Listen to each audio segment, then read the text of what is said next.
welcome to this week's edition of ELCAT News. I'm your host, Jen Carlos. At this week's planning board meeting, David Fleury, owner of Elmcrest Country Club, sought a waiver of site plan for alterations to the clubhouse on the property following two fires that closed the popular banquet facility in the fall of 2017. There were two fires in the rear here, and in repair of the structure, it'll be an level 3 alteration, so it'll have to be brought fully up to modern code. And that entails constructing an elevator and modernizing the bathrooms. So the outcome of that over the past year has been an intensive design process with the insurers and the various entities and stakeholders. The outcome being that we will expand the structure slightly with two small additions to the front, totaling 666 square feet in round numbers.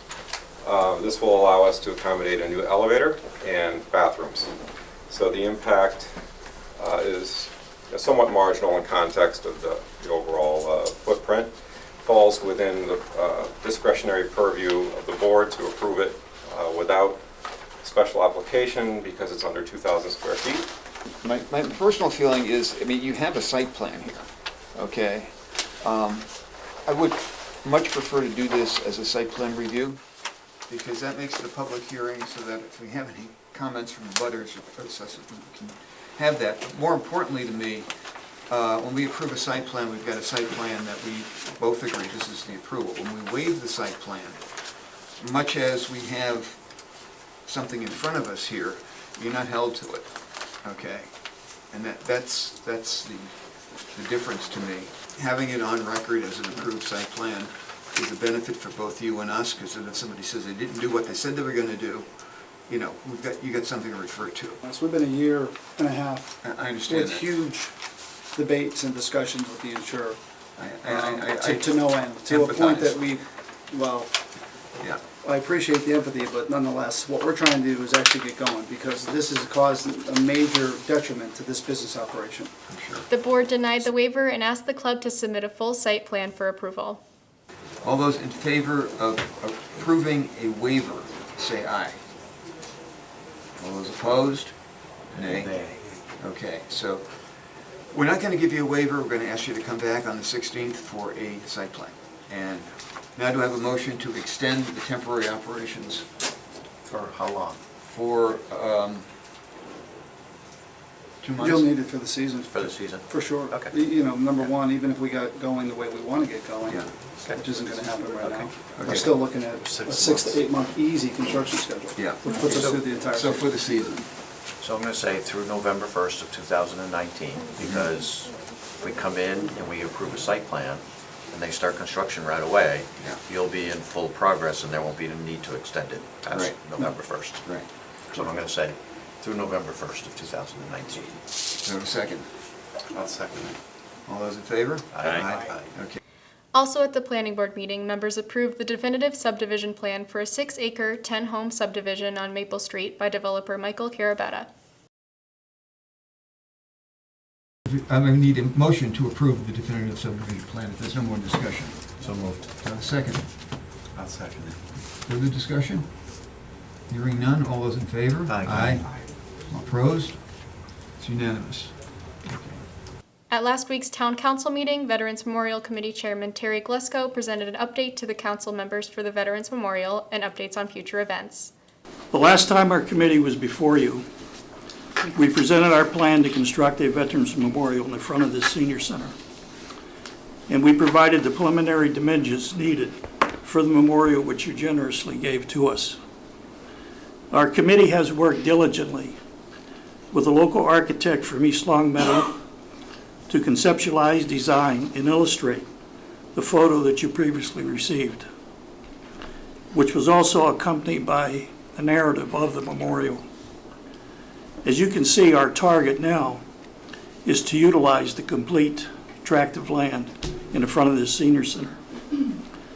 The approximate cost of this design has been estimated at $475,000. Since receiving our nonprofit status and our certificate of solicitation from the Massachusetts Attorney General's office, which is an annual requirement to raise money in the state of Massachusetts, We have already had 2 fundraisers, and we have a third planned for April the 5th at the Springfield Elks, 61.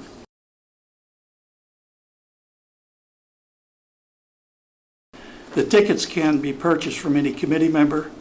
They can be purchased here at the Senior Center. And we have printed 280 tickets, of which most of them are already sold out. I doubt if we have even 20 left. And so it's going to be a great time. And as the flyer previously indicated, there are 3 local performers, outstanding performers, who are going to perform at this function. And they are all donating their time to this event. Our committee has constantly been receiving monetary donations from many sources. We also have written several grants and donation requests for money. Likewise, we have met with representatives from Senator Eric Lesser's office and representatives from Brian Ash and Anja Pupolo's office. And we requested money from the state legislature in the upcoming budget. And we received a favorable accommodation from those people. And I think we're going to get some money from, so we're hoping to anyway. We've also submitted correspondence to Congressman Richard Neal in hopes that there may be some monetary funds available from the federal government. I don't know how that'll play out though. Additionally, committee members have been visiting East Long Meadow business owners and giving them complete information packages on the memorial and specifying how and when and where they can donate their money. As well, we are working with the director of the ERC Chamber of Commerce in East Long Meadow. In considering this model of the memorial, therefore, our Veterans Committee has respectively asked the committee and the town council to occupy the complete frontage for the construction of this memorial, and that's why I'm here tonight. The DPW director has already informed the committee there are no restrictions in that vein other than the sprinkler system, which would have to be renovated and situated anyway. And the zoning determination application already submitted to the building commissioner, and he has signed off on that already. And now we are scheduled to meet with the architect on Thursday at 10 o'clock in the morning so we can develop a site plan and go forward and hopefully appear on the agenda of the planning board in April. So, thank you. Enthusiasm, as well as your committee members, when I've been present for some of your other fundraisers, is very obvious to see how invested they are in this project, and it's all good for the town of East Long Meadow and the veterans. Well, if you need tickets, buy them. Thank you very much. You're very welcome. Town Manager Denise Menard's compensation was discussed, and members of the council were able to reach a decision after some deliberation.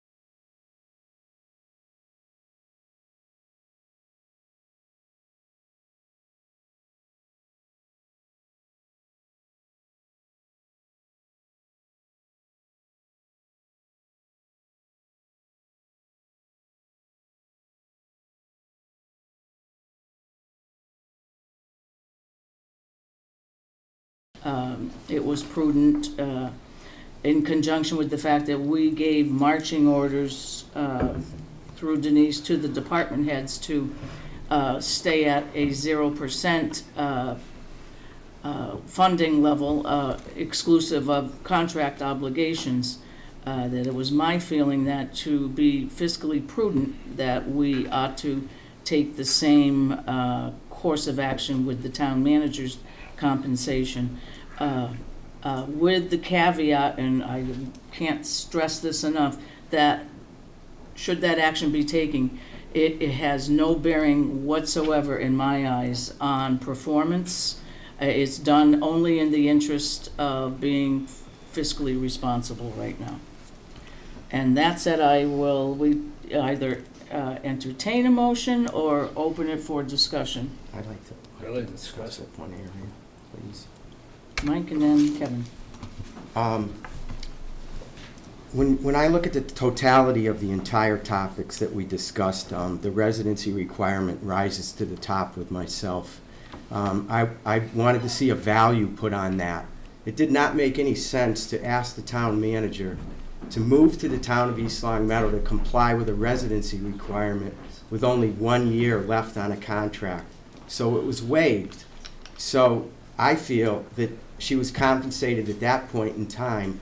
So I am not in favor of additional compensation at this point in time, merely for the fact that I feel the compensation took place on that specific date and time in the amount of approximately $10,000. We waived that without that saying, okay, we're gonna waive it, and that has a value. At the time that we waived it, we didn't say, okay, that has a value and that's gonna impact you financially ever receiving a raise. Because if that's the case, that value, we would have had to say, we're gonna give that to you. And I'll just use your figure, Mike, and I'm not disagreeing with the number either. To 10 grand, so for the next 5 years, you don't get 2%, you don't get 2% for the next 5 years, because you got that 2% for 5 years when the 10 grand came in. And that's not fair It's not. to say to Denise, we expect you to eat that now, because we never, that wasn't, we That waived had to that be for part of our the own contract. reasons, because we didn't think it was fair to an employee with a year left on their contract, which it's not, It's not. to waive that requirement. And we all were in agreement with, we're not gonna make you move here. I would say as a compromise, a 1.5 or something. I know we're splitting hairs, but I'm just saying is that if we're giving her 2%, if she's at a 4.5 or 4.6 or 4 something, I would say some compromise. I could support that.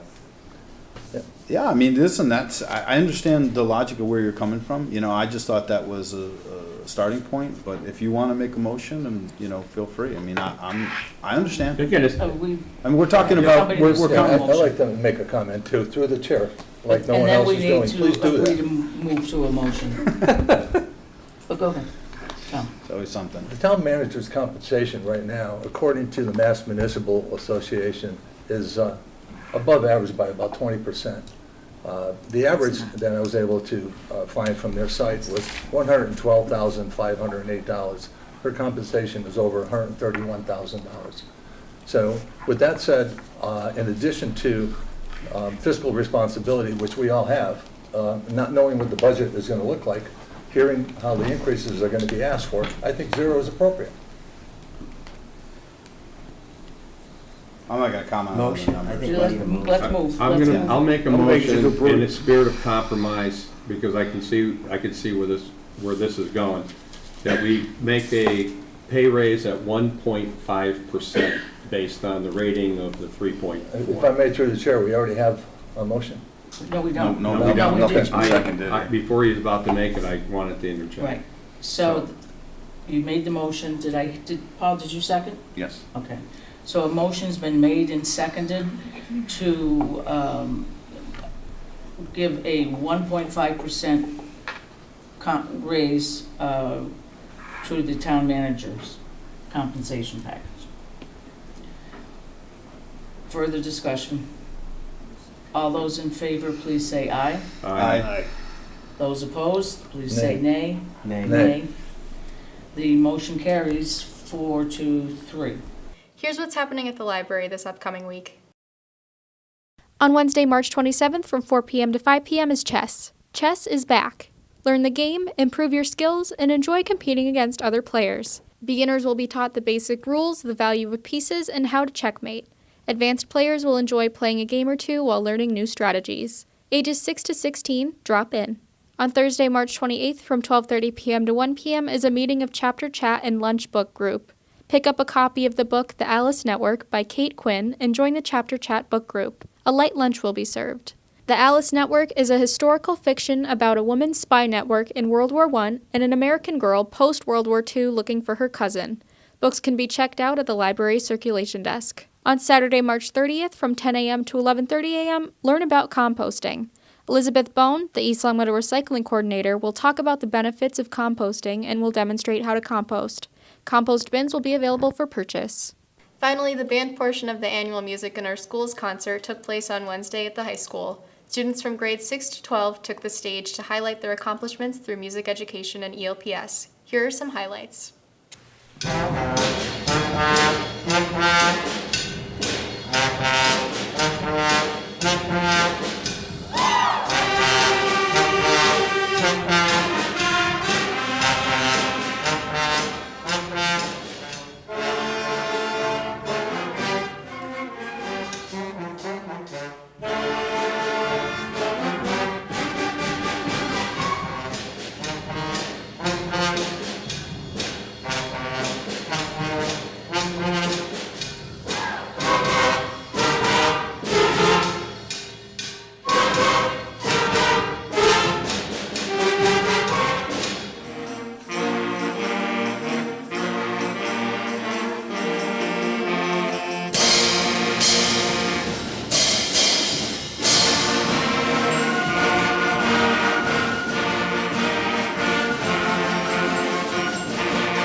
That's it for this week's edition of ELCAT News. I'm your host, Jen Carlos. Thanks for watching. See you next time.